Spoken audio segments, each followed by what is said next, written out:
esta noche, amén. Usted puede sentarse. Te lo recuerda, el Señor está en este lugar y vamos a estar aprendiendo acerca de la familia. Un discipulado para la familia. Usted quiere saber, usted quiere conocer lo que dice la palabra del Señor sobre la familia. Y hoy vamos a estar haciendo una revisión en la familia, en el periodo de los jueces. ¿Qué libros tenemos en el periodo de los jueces? Pues el libro del periodo de los jueces principales, jueces. Tenemos también el libro de Ruth. El libro de Ruth está en el periodo de los jueces. Y tenemos los primeros capítulos del libro de del libro de Samuel, hasta que se elige el rey Saúl. A partir de ahí entonces empieza la monarquía. Entonces ya usted se ubicó. Libros que tratan y abarcan el periodo de los jueces, tenemos el libro de Jueces, el libro de Ruth y el libro de Samuel, los primeros capítulos, hasta que se unge por rey a Saúl. Después de la conquista de la tierra prometida, las tribus se asentaron en sus tierras, volviéndose sedentarias, dedicadas al cultivo de la tierra, al pastoreo. Sin embargo, la unidad de la nación se fragmentó. Dice la palabra del Señor que en el libro de los jueces, cada uno hacía lo que bien le parecía. Cada uno se apartó de Dios en busca de sus propios intereses. Solo el pueblo obedecía cuando el Creador levantaba un juez que libraba al pueblo de la opresión de otras naciones, pero a la muerte de este pueblo se volvía a corromper. No había una estabilidad religiosa. El pueblo se iba tras los ídolos. Ahora, es válido señalar que además que las familias de algunos de estos jueces no constituyen modelos de santidad. El libro de los jueces específicamente habla de 12 jueces aproximadamente que tuvieron un papel importante en la nación de Israel, que liberaron. Los jueces no gobernaban a la nación completamente como sí lo hacía la monarquía. Los jueces gobernaban especie de tribus, eran tribales, excepto Samuel, que unificó a la nación. También tenemos a Elí, como era un juez y también era el sumo sacerdote de la nación. Ahora, ¿cuáles son las características de las familias en el periodo de los jueces? Los que han leído el libro de jueces quieren decir algo, qué características, qué similitudes, qué patrones se encuentran en las familias.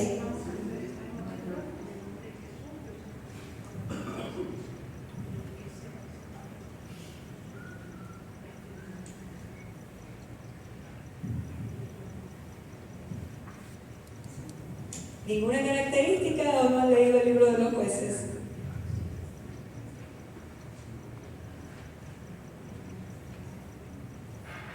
Bueno, nos ubicamos. Tenemos los primeros 5 libros de la Biblia. Usted abra su Biblia en el índice.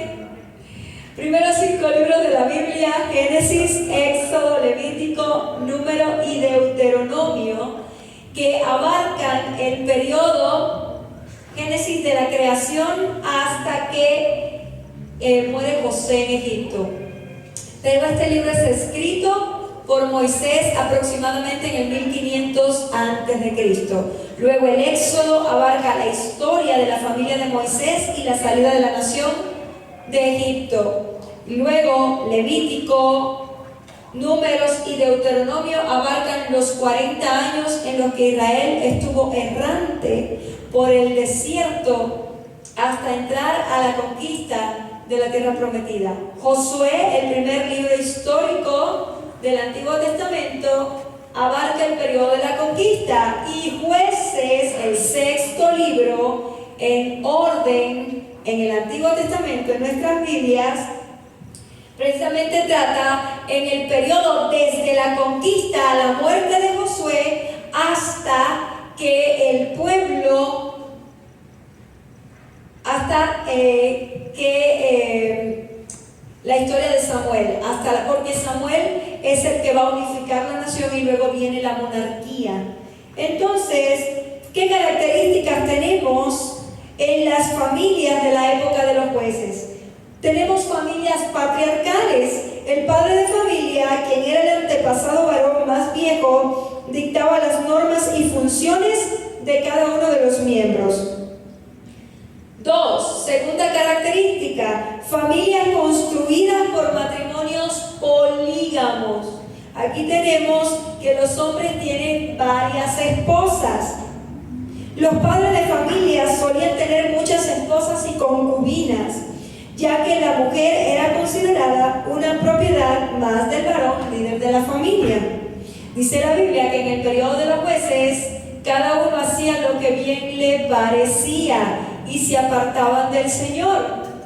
Pero en este periodo, Dios levanta a una mujer jueza que gobernaba, esposa de Lapidot. Esta mujer era la más espiritual de todos los jueces, la jueza Débora. Pero de ahí en fuera vamos a ver algunos de ellos. Familias extensas. Los cabezas de familia solían tener un gran número de hijos con muchas esposas y concubinas, lo cual pretendía postergar el legado familiar. Tal es el caso de Gedeón, que tenía 70 hijos varones. 70 hijos varones. Así que usted saque sus cuentas ahí. El rol religioso de la familia, al verse fraccionada la unidad de la nación, la familia era el centro de la religiosidad, puesto que los sacerdotes y levitas ocupaban un plano secundario, porque el culto a Dios fue sincretizado por las prácticas idolátricas. Dios le había dicho a la nación de Israel que los levitas, los sacerdotes, no iban a tener parte, no iban a tener heredad en la nación de Israel, porque Jehová era su porción. Por lo tanto, el pueblo debía entregar el diezmo, primicias, y esto era para el sostenimiento de los sacerdotes y los levitas. Sin embargo, en el libro de los jueces, nadie se acordaba de los pobres levitas y los pobres sacerdotes, y estos andaban errantes.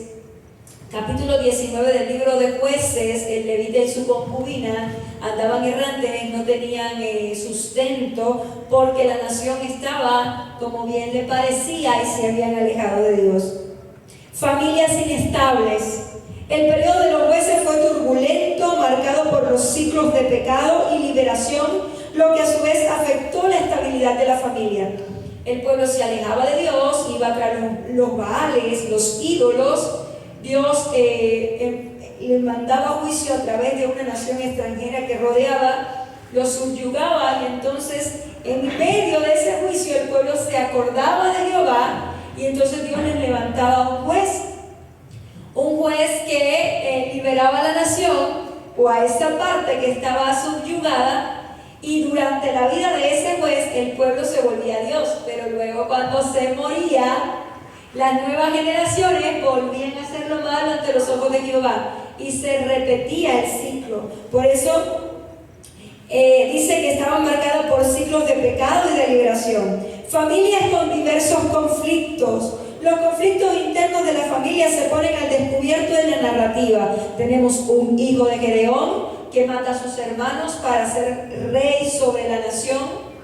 Tenemos a Jefté, que es hijo de una prostituta, que su padre lo tuvo, y los hermanos, cuando él creció, lo sacaron de la casa. Entonces tenemos grandes conflictos. 7. Gran depravación moral. Las familias estuvieron marcadas por la comisión de pecados colectivos que afectaron a la mayoría de los miembros.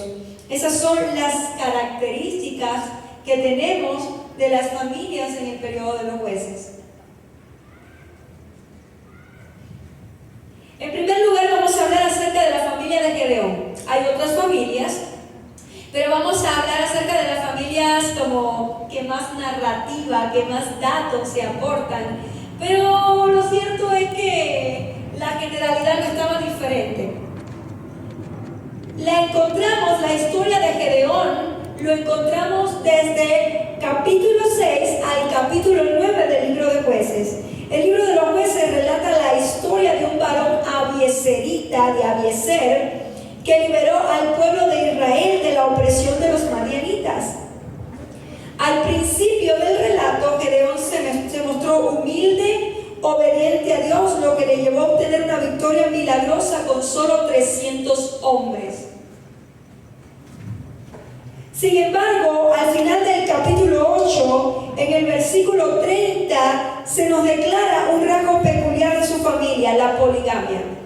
Dice que el nombre de Gedeón fue cambiado por Jerobaal. ¿Por qué? Porque él tomó un altar de Baal y lo derribó, y entonces su padre le puso el que lucha con Baal o el que lucha contra Baal. Entonces Jerobaal tuvo muchas mujeres y tuvo 70 hijos varones, aproximadamente 70 hijos solamente varones, probablemente tuvo mujeres también. Entonces, ¿cuántos hijos tuvo? Saque usted sus cuentas. Para tener 70 hijos, ¿cuántas mujeres tuvo que tener Gedeón?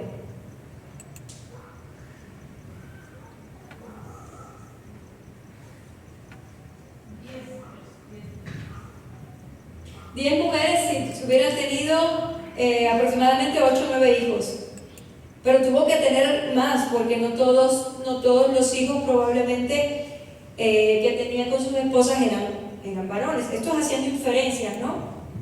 Muy probablemente había algunos embarazos que tuvo hijas. No fueron todos varones de una vez.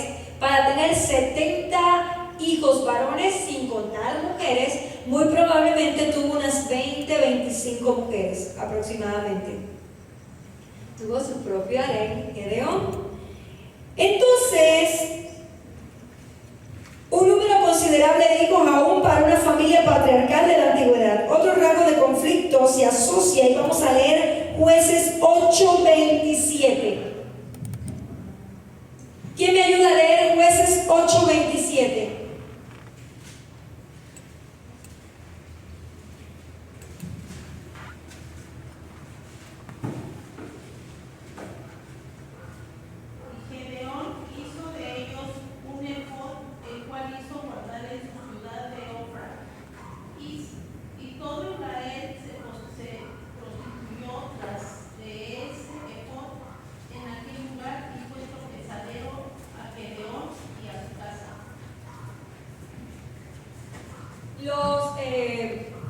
Contemporáneos o el pueblo bajo el que batalló Gedeón, al que gobernó Gedeón, estaba agradecido y dice: ¿qué quieres que te hagamos? Pues tráiganme oro.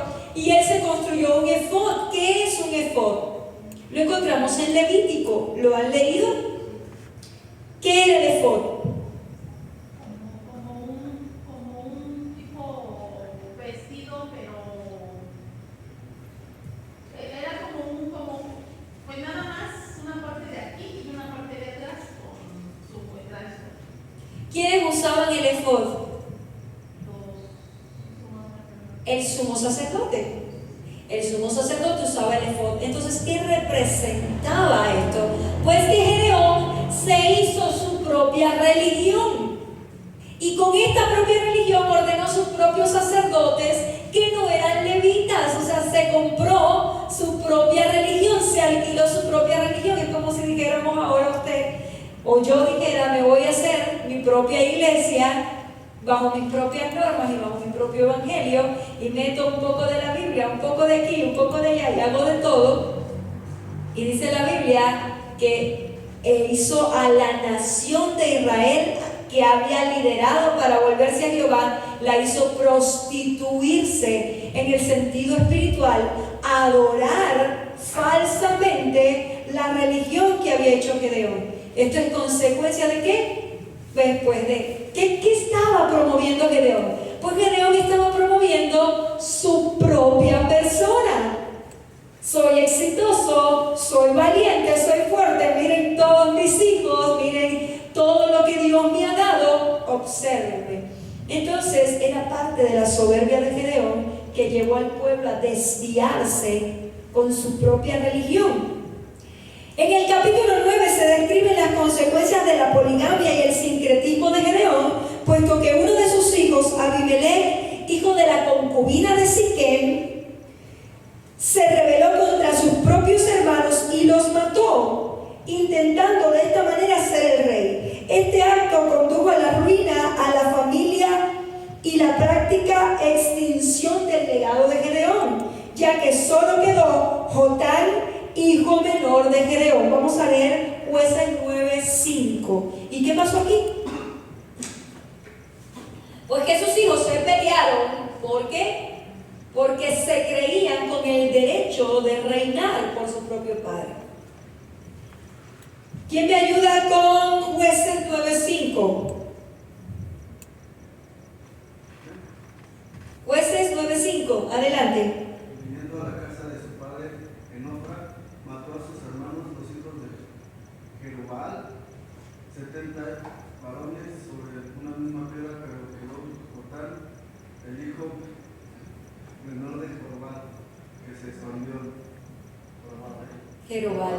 Muy bien. ¿Quién era Jerubbaal? Pues Jerubbaal, si usted lee el relato sin perderse nada,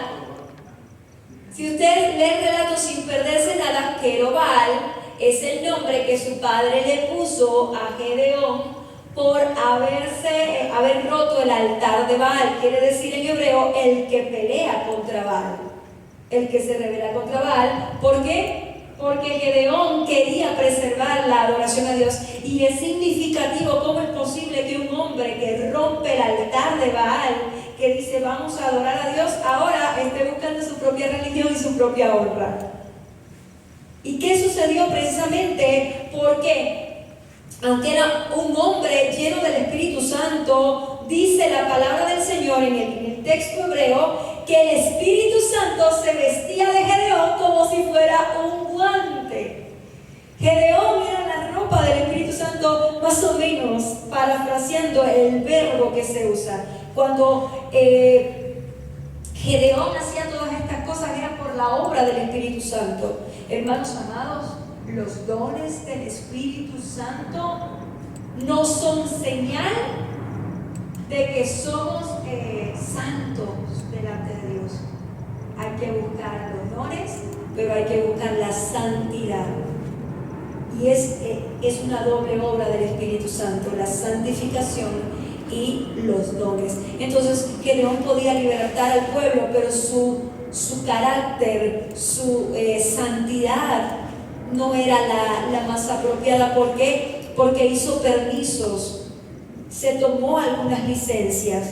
Entonces, ¿qué pasó? Pues que uno de sus hijos a su muerte mató a sus hermanos y solamente quedó uno, y los demás se murieron. Estuvo reinando 3 años sobre los de Siquem hasta que los de Siquem lo entregaron y murió con una piedra que le cayó de la cabeza. Y así terminó Abimelech. Entonces, ¿qué están viendo los niños de nosotros como padres? Para los que tienen hijos, ¿qué están viendo? ¿Están viendo a Cristo o están viendo que usted se toma ciertas licencias y que dice, bueno, esto no hace nada, esto una vez al año no hace daño? La palabra nos habla a tener una vida de santidad y de integridad delante de Dios. Vamos a irnos a Jueces 10, 1 y 2. Y vamos a hablar de otro juez, Jefté. Hay mucho que decir de Jefté en un relato tan pequeñito. Yo le invito a que usted lea el libro de los jueces, que usted lea la palabra del Señor, para que no se pierda nada, todos los detalles. ¿Lo tienes? Adelante. Después de Abimelech se levantó para guerrear a Israel Tola, hijo de Juan, hijo de Dodo, varón de Isaacar, el cual habitaba en Samir, en el monte de Efraín. Y juzgó a Israel 23 años y murió, y fue sepultado en Samir. ¿Los dos? Sigue. Así. Tras él se levantó Jair,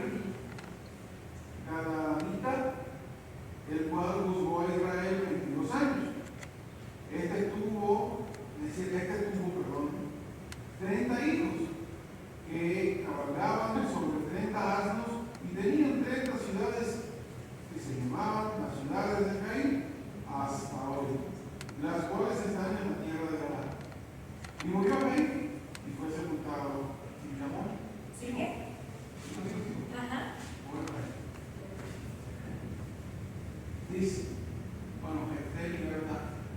El 3, adelante.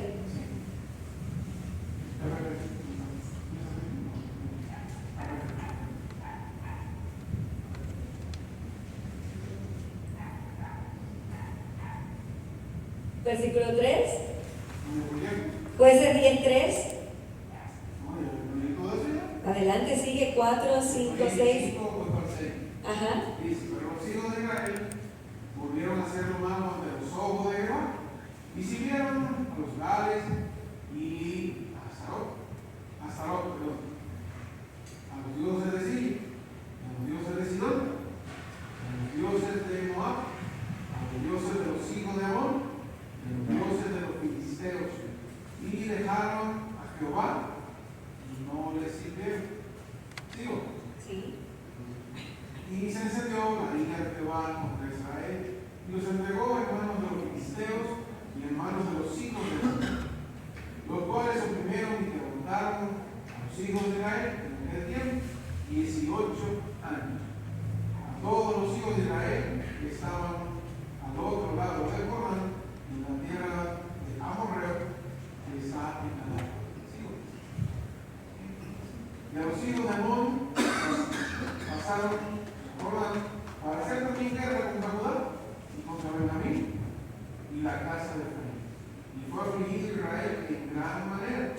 Entonces los hijos de Israel clamaron a Jehová, diciendo: nosotros hemos pecado contra ti, porque hemos dejado a nuestro Dios y servido a los Baales.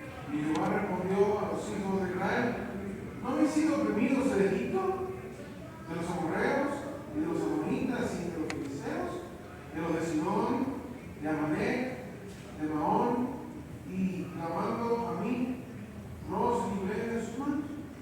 ¿Sí? Hasta donde yo te diga. Ok. Mas vosotros me habéis dejado y habéis servido a dioses ajenos, por tanto, yo no os libraré más. Andad y clamad a los dioses que os habéis elegido, que os libren ellos en el tiempo de vuestra aflicción. Y los hijos de Israel respondieron a Jehová: hemos pecado, haz tú con nosotros como bien te parece, solo te rogamos que nos libres en este día. Y quitaron entre sí los dioses ajenos y sirvieron a Jehová, y él fue angustiado a causa de la aflicción de Israel. Entonces se juntaron los hijos de Amón y acamparon en Galaad, y se juntaron asimismo los hijos de Israel y acamparon en Mizpa. Y los príncipes y el pueblo de Galaad dijeron el uno al otro: ¿quién comenzará la batalla contra los hijos de Amón? ¿Será caudillo sobre todos los que habitan en Galaad? ¿Sigo? Ajá, sí.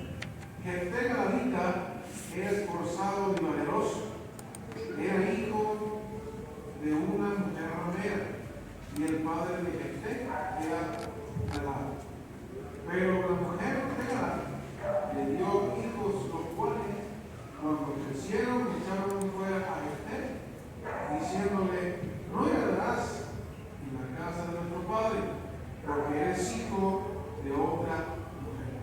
Huyó pues Jefté de sus hermanos y habitó en la tierra de Tob, y se juntaron con él hombres ociosos, los cuales salían con él. Hasta ahí.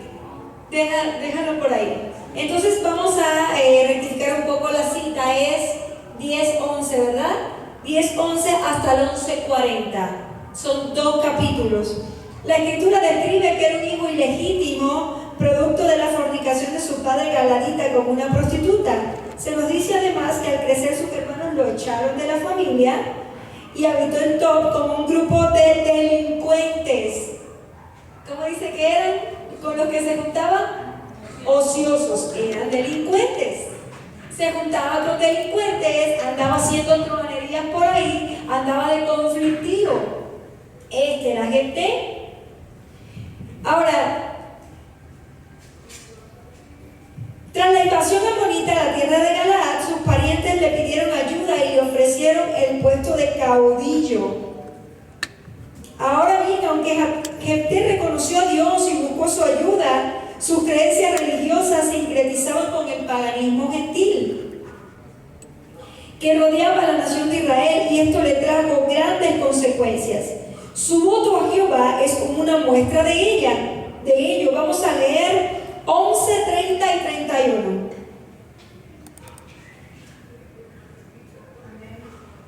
Adelante, hermana Inés. 11, 30 al 31. Y Jefté hizo voto a Jehová, diciendo: si entregares a los amonitas en mis manos, cualquiera que saliere de las puertas de mi casa a recibirme cuando regrese victorioso de los amonitas, sea de Jehová, y lo ofreceré en holocausto. ¿Qué dice la palabra del Señor en el Levítico con respecto al holocausto?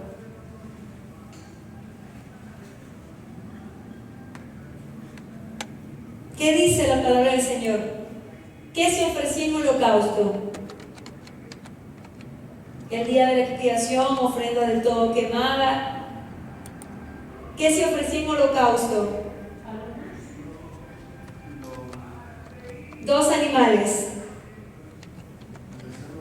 El becerro y el cordero. Había un cordero que era uno para el desierto y otro que era ofrecido en holocausto el día de la expiación. Entonces, ¿y qué dice el Señor con respecto a ofrecer otra cosa que no fueran esos 2 animales? Las palomas eran ofrendas de paz y tenían otro tipo de ofrendas. Pero específicamente el holocausto, que era la ofrenda que se quemaba completamente, era el día de la expiación, era el becerro y el macho cabrío. Uno lo enviaba al desierto, decían por Azazel, es un juego de palabras en hebreo que significa para envío. Ida por la vuelta, es lo que significa, no es un demonio, no es nada de eso. Entonces, el otro que quedaba lo sacrificaban en holocausto. Pero ¿qué está haciendo Jefté? ¿A quién quiere sacrificar Jefté? A alguien de su casa que lo reciba. ¿Qué dice el Señor con respecto al Levítico, a los sacrificios humanos? No harás pasar a tus hijos a Moloc, ni a Amí, ni a otros dioses. Esto es abominación a Jehová. Entonces, ¿qué hace Jefté diciendo voy a ofrecer el sacrificio al primero que salga de mi casa? Aquí entendemos cómo está la condición espiritual de la nación de Israel en los tiempos de los jueces. Es alguien que Dios usa, es alguien que pelea batallas, pero que no está a tono, que no entiende la escritura. Hermanos amados, por eso es tan importante, por eso hago tanto hincapié en leer la palabra del Señor, en escudriñar las escrituras. Fallamos, fracasamos cuando no leemos la palabra del Señor, cuando desconocemos lo que Dios dice en las escrituras. Muchas de las situaciones que suceden en nuestras vidas pudieran evitarse si leyéramos la palabra del Señor. Dice la Biblia, mi pueblo perece por falta de conocimiento, y es el conocimiento de la palabra del Señor el que nos hace libres.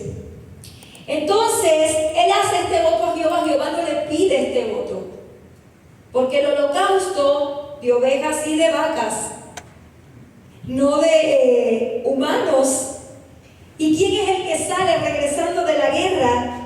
¿Quién es el que sale a recibirlo? Versículo, sigue leyendo, 31, 32, 33, si me puedes ayudar. 34, si quieres ayudarme a leer tú. Del 32, a partir del 32 hasta el 34. Y fue Jefté hacia los hijos de Amón para pelear contra ellos, y Jehová los entregó en su mano. Y desde Roer hasta llegar a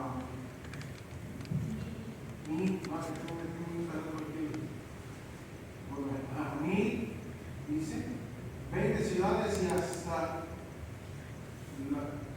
la Vega, ¿no? Hasta la Vega de las Viñas, lo derrotó con muy grande estrago. Así fueron sometidos los amonitas por los hijos de Israel. Entonces volvió Jefté a Mizpa, a su casa, y he aquí su hijo que salía a recibirle con panderos y danzas. ¿Su quién? Su hijo. En masculino. Ah, su hijo, perdón. Esto que tengo aquí, me sentí en un lugar. Muy impresionado el libro y no sabía casi nada. Ajá. Bueno, pues su hija. Y ella era sola, su hija única, no tenía fuera de ella hijo. Y cuando ella le vio,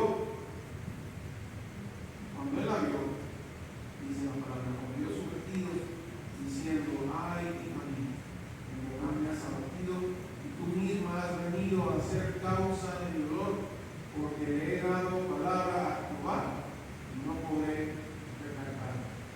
¿Sí? Hasta el 40. Ella entonces le respondió, Padre mío, si le has dado palabra a Jehová, haz de mí conforme a lo que prometiste, ya que Jehová ha hecho venganza en tus enemigos, los hijos de Amón. Y volvió a decir a su padre, concédeme esto, déjame por 2 meses que vaya y descienda por los montes y llore mi vida, yo y mis compañeras. Él entonces dijo, ve, y la dejó por 2 meses. Y ella fue con sus compañeras y lloró su vida por los montes. Pasados los 2 meses volvió a su padre, quien hizo de ella conforme al voto que había hecho. Y ella nunca conoció a Aarón. Y se hizo costumbre en Israel que de año en año fuera cuando enseña a Israel a endechar a la hija de Jefté, Galadita, 4 días en el año.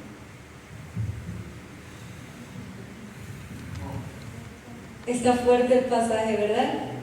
Dios no le pidió este voto, Él lo hizo unilateralmente, pero aquí vemos un desconocimiento total de la palabra del Señor, de la ley, por este juez. Coherente con lo que dice la palabra del Señor, cada cual hacía lo que bien le parecía, cada cual, pero el pueblo de Israel se amoldó, se acostumbró a las costumbres paganas, o los sacrificios humanos de niños, de cualquier tipo, eran muy comunes en el paganismo, en la idolatría de las naciones vecinas. Entonces, esto pasa factura a Jefté.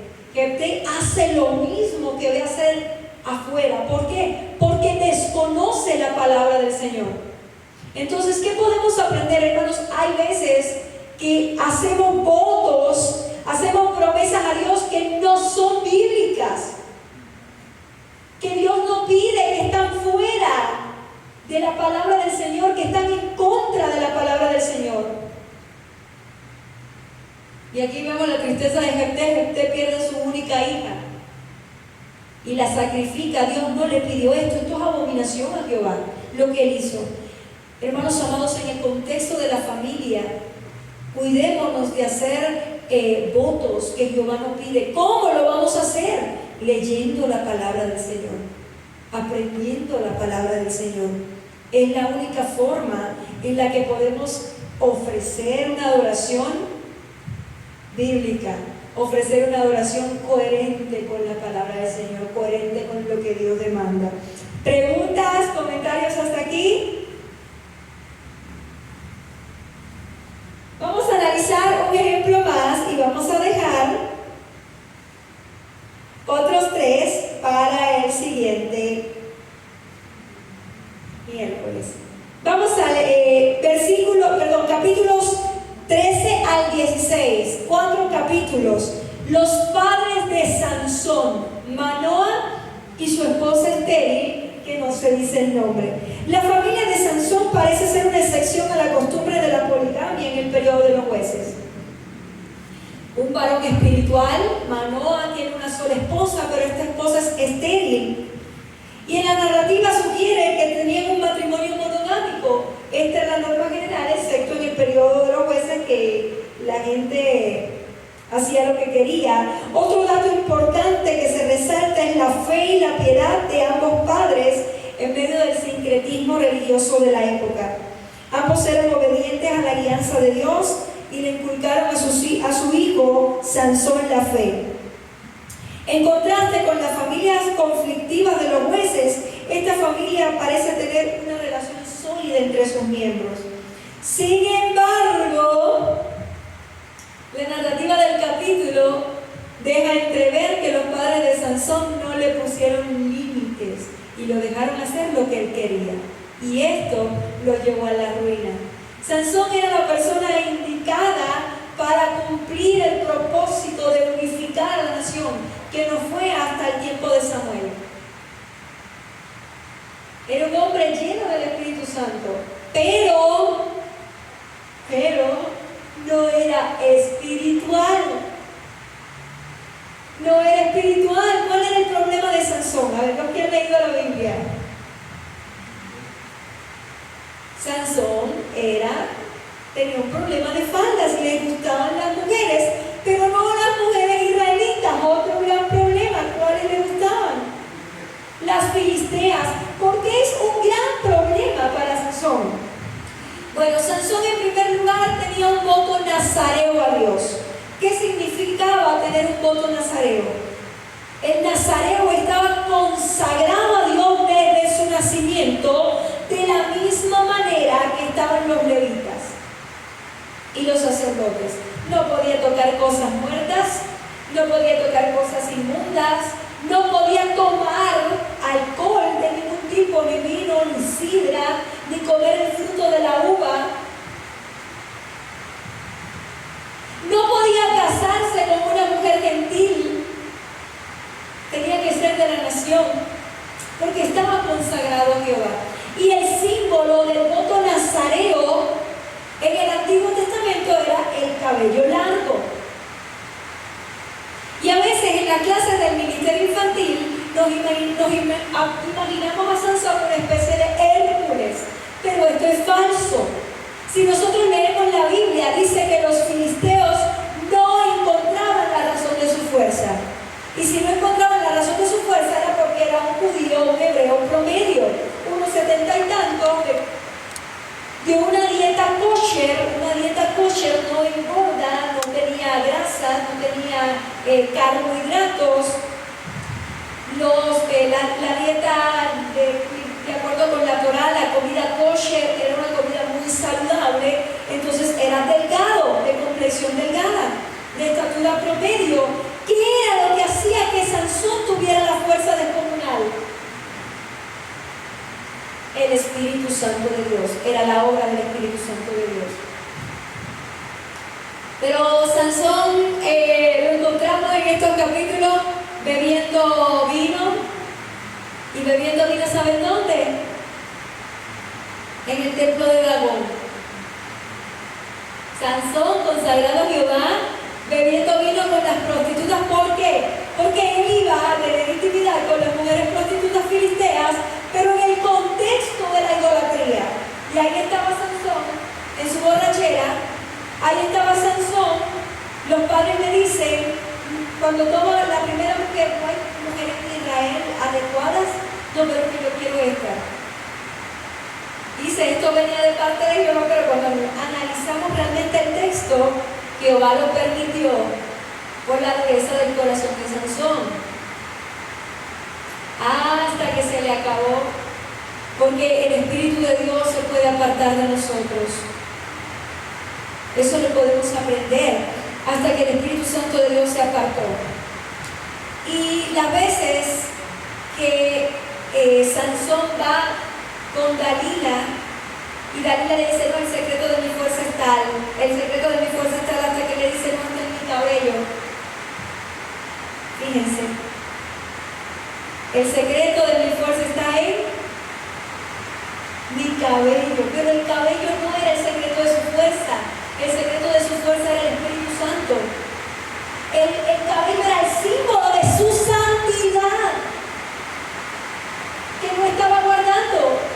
entonces dice, saldré como las otras veces, porque el juez tenía una fe tremenda. Pero el Espíritu Santo se había apartado de él. Este pasaje me conmueve tremendamente. Y el Señor nos da oportunidades a veces y seguimos pecando hasta que el Espíritu Santo de Dios se aparta de nosotros y ahí viene la ruina. ¿Y qué pasó? Pues se lo llevaron a Gaza, le sacaron los ojos. Un hombre que hubiera podido, que tenía todo, dice la Biblia, igual que el Gedeón, lo tomaba con fuerza y se vestía de él el Espíritu Santo. Un hombre que tenía todo para hacer la voluntad de Dios, para cumplir el propósito de Dios, no cuidó su santidad, no cuidó su integridad, y el Espíritu Santo de Dios se apartó de él. Hermanos amados, es triste. Podemos venir a la iglesia, podemos cantar, pero el Espíritu Santo de Dios puede irse de nosotros. Y eso es lo más terrible, que Sansón no se dio cuenta que el Espíritu Santo se había apartado de él. Hermanos, cuando el Espíritu Santo de Dios nos llena, hablamos en lenguas, o sea, hay un gozo tremendo, pero cuando el Espíritu Santo de Dios se aparta de nosotros, no nos damos cuenta, porque estamos tan ensimismados en el pecado, estamos tan ensimismados en nuestro propio ego, que no nos percatamos que ya el Espíritu Santo de Dios no hace juicio, como en Génesis capítulo 6. Le sacaron los ojos y se lo llevaron 3 años. Y nos podemos imaginar, como en los dibujos animados, que Sansón está cieguito y le empieza a crecer el pelo. Hermanos amados, lea el texto bíblico de verdad. El secreto de la fuerza de Sansón no estaba en su pelo. El secreto de la fuerza de Sansón estaba en la llenura del Espíritu Santo. El pelo era el símbolo de santidad, que decía, eres un escogido de Dios, eres un siervo de Dios santo. Pero él hacía lo que bien le parecía. Pero el Señor tuvo misericordia de él, y en este tiempo, en estos 3 años, parece que Sansón se puso a cuentas con el Señor. Y ahí dice, Señor, vindícame. Reconoce cómo ha andado, y en medio de la esclavitud, en medio de todo lo que le ha pasado, Sansón dice, póngame en las columnas. Es un hombre de fe, tremenda fe. Se pone, póngame en las columnas, y en las columnas, imagínense, ¿cuánto podría tener el templo de Dagón? Varios pisos. Dice que en la muerte de Sansón murieron más filisteos que en toda su vida, aproximadamente unos 30,000. Sansón no pudo huir porque no veía, estaba totalmente ciego. Le tocó morir junto con los filisteos. Hermanos amados, este pasaje nos enseña precisamente que el placer, las cosas de esta vida, querer hacer las cosas a mi manera,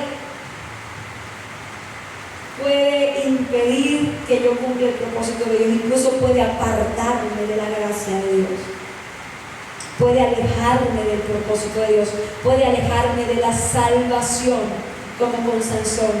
Este es el llamado en esta noche, hermanos amados.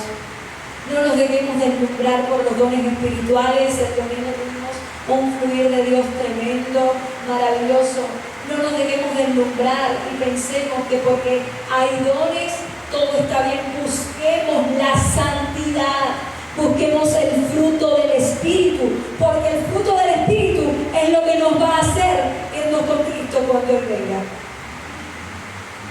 Eso lo dice la palabra. Cuando dice Jesús, en el día del juicio apartará los cabritos de las ovejas, y dirán algunos, Señor, en tu nombre echamos fuera demonios, en tu nombre hicimos milagros, hicimos esto, hicimos lo otro, y el Señor les dirá, apartaos de mí, malditos al fuego eterno. Hermanos amados, yo soy el único que impido el propósito de Dios. Miren, el propósito de Dios en su vida, en la iglesia Misión de Fe, no lo va a impedir nadie externo, no lo guerreros, porque Dios está en su iglesia. ¿Quién es el que impide el propósito de Dios? ¿Quién es el que detiene la bendición de Dios? Yo mismo, ¿con qué? Con mi pecado. Entonces, ¿quién fue el que impidió? ¿Quién fue el que rompió? ¿El que no cumplió el propósito de Dios? Sansón. ¿Por qué? Porque no fue íntegro delante de Dios, no fue santo delante de Dios. Entonces, hermanos, ese es el llamado en esta noche para la familia. Guardemos la santidad, velemos por la santidad. Dios te bendiga en esta noche. En breve lugar.